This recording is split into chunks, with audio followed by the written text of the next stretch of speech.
How to scan a document on Microsoft OneDrive. Hello guys, so in today's video I'm going to show you how to scan a document very easy and fast. All what you have to do, just go to OneDrive. As you can see, this is the home page.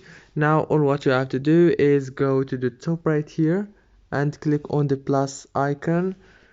Now all what you have to do is click on scan option right here like this.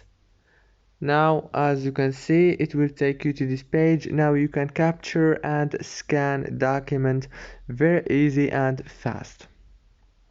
Click like this and you will take a photo to your document. Click confirm and you can edit it very easy from here. After you finish, click done. Click save here in the top, and that's it.